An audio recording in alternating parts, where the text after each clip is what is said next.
I'll tell you my opinion on this one at the end, so stick around and let me know if you agree. This is a story about an IT guy who didn't quit dramatically. He just left. And then very calmly made sure almost the entire company got paid back all at once. Like, not just him, everyone. So this is about a guy we'll call Bob. Bob was working for this distribution company, and they had just upgraded to one of those all-in-one systems, like a full company brain. Everything ran through it. Inventory, payroll, sales, staff activity, all of it. And Bob knew the system inside out because he'd used it before. And Bob's smart, which basically made him quietly indispensable, which makes what happens that much more unhinged. Now, the rollout of the system was chaos.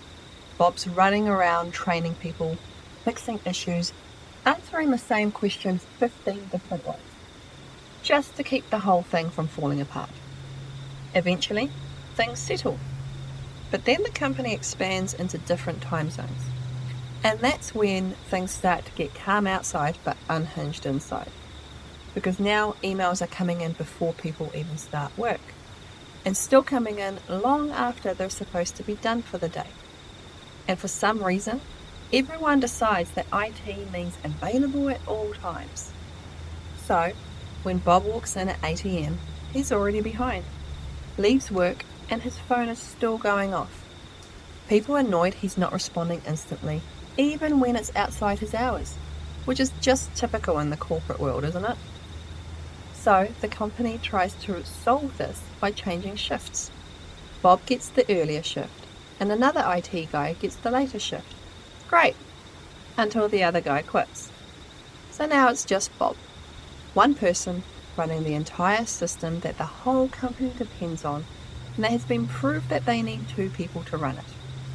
And here's where it gets interesting, because understandably, Bob asks for a raise and gets denied.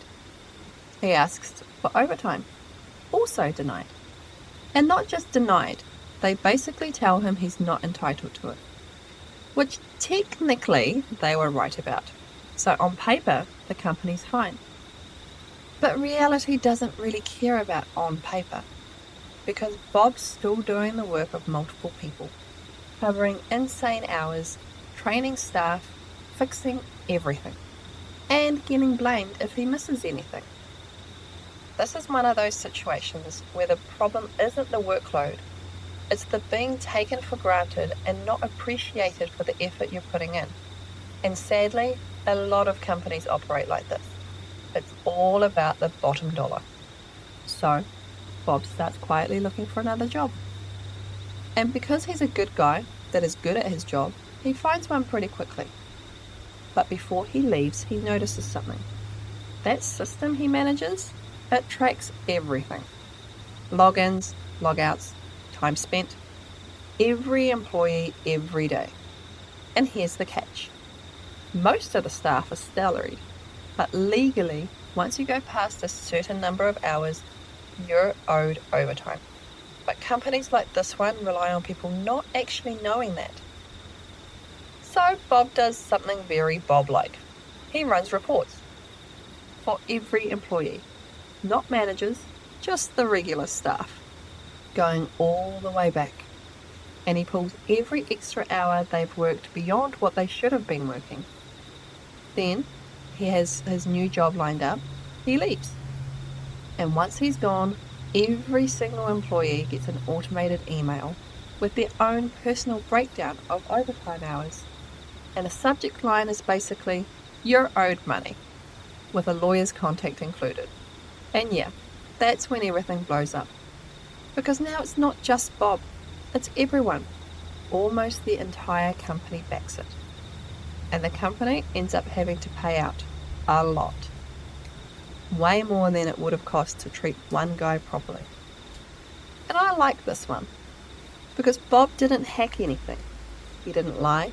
He just ran a report and showed people what was already there, and then walked away.